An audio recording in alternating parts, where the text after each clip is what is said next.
All right, so I am not going to allow you to withdraw your plea.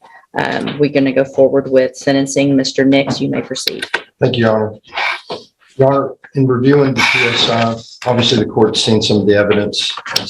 It's not good evidence, but the one thing that I think needs to go in Mr. McGee's favor, obviously, is that he did take responsibility. He did plead. Obviously, he's gotten some bad legal information in the jail since we were last here in court. But that shouldn't change the fact that Mr. McGee has had no criminal history other than some traffic citations and a few failures to appear on those traffic citations before this. He's never been in our system. He's never been on probation before. Never been sentenced to prison before because he has no criminal history. Mr. McGee did not live the same life that many of us have lived. One of the letters that I received from a close friend, they've known Devin since 2017, so approximately 6 years. Not only did they speak very highly about how Devin would typically put himself before others, and he had a very rough childhood, his mother passed away in front of him at the age of 27. They had no father figure.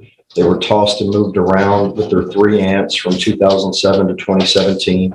They both suffered physical, mental, and verbal abuse from 2 of their aunts. Mr. McGee also has a 3-year-old child. He's never really stood much of a chance. He's never had a positive male figure in his life. And that's not my words. Those are the words of close friends and family members that have kind of written on his behalf. They were completely shocked and said that this was out of character for him to partake in this crime. They believed that he was following his brother. They said that this is not who Devin is.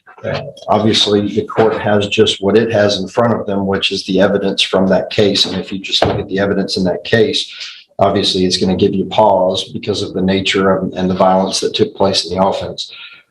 While my client understands the law of parties and he knows that he's just as responsible for whatever his brother did that day, I will say that he was not the aggressor or the main aggressor in the situation.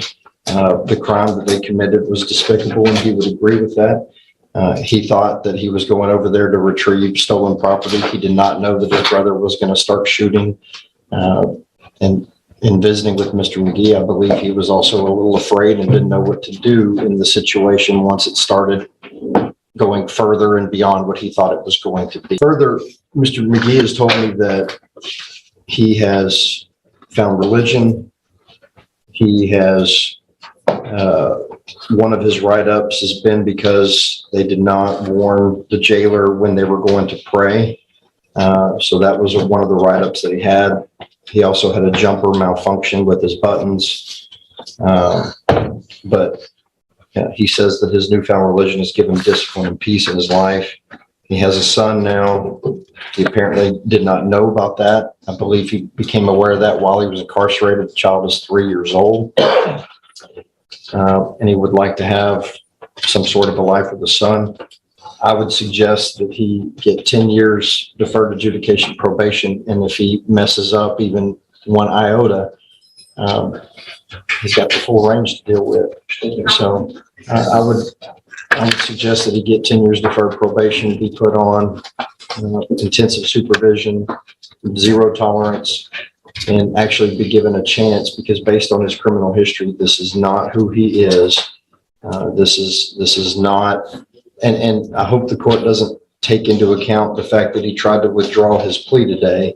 I think he got some bad information. No, I'm not worried about that. Yeah, he got some bad information in the jail, but he is eligible for probation. I would ask that he get probation, and I'd give Mr. McGee a chance to address the court and explain why he should get probation. First and foremost, I would like to apologize to the victim in my case. I didn't know, like my lawyer said, I didn't know that my brother was going to go over and sue him. He told me. Hang on a second, Devin. Just stop. All right. Y'all went over there with a gun. Hang on. I've watched the video, and you were the one who egged your brother on the entire time. I'm not even sure that your brother would have done what he did had you not been there, just in his face. Do it, do it, do it. I've seen it. Hang on. I've seen it. There's probably nothing you can say right now that's going to help anything, because all you're doing is trying to not take responsibility instead of taking responsibility. Ms. Malfino. Thank you, Judge. You just took the words right out of my mouth. Sorry. We're having no criminal history. We saw him go from 0 to 100 in a matter of 2 hours that afternoon. On behalf of the Jones family, we appreciate the court taking the time when we addressed Tevin's case to carefully consider all of that evidence. This is a unique situation where I don't even feel like I need to argue the PSI. You have everything in front of you. I know you recall it. I know you remember it. I know you know the violence there, and he was responsible for those actions. He needs to be held responsible. I appreciate Mr. Nick's argument. I respect him immensely as a professional. He's just doing his job. The words probation are just absolutely ludicrous for this case. I think Jason said it best when he told you this is not a gift to Devin. This is a gift to them, to let this be over, to stop the nightmare. They deserve to have some peace from this. Your brother's gone for the rest of his life. You better be glad that your exposure is 30 years, and that's not a gift to you. That's by the graciousness of this family. Judge, on their behalf, I would respectfully ask 30 years with them for what I have done. Can I present the 2 letters? So, I mean, I appreciate Mr. Nick's argument. I appreciate these letters. The problem with these letters is I don't know. I wish if they hadn't seen that the people who are saying what a good person you are and how much remorse you supposedly have, and that you've taken responsibility, saw the video of what happened that night. There's not a whole lot of times here in court that with cases, we have the opportunity to have pretty much every single part of an offense on video, right? And that makes this unique. It's unfortunate probably in some cases that we don't, because probably other people who've done similar things get maybe some breaks that they shouldn't, because we don't have all of that.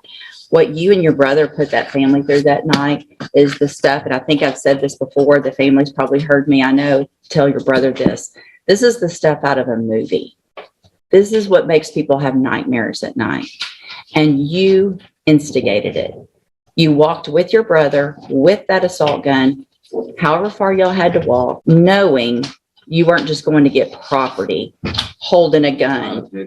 Well, you can object whatever you want, but I know what I saw.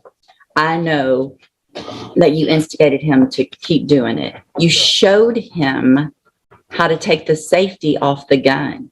I remember all of that. So at this time, I'm going to find that you entered your plea of guilty freely and voluntarily. I'm going to find sufficient evidence to find you guilty. And at this time, I'm going to find you guilty of burglary of a habitation with intent to commit aggravated assault. I'm going to sentence you to a term of 30 years in the institutional division of the Texas Department of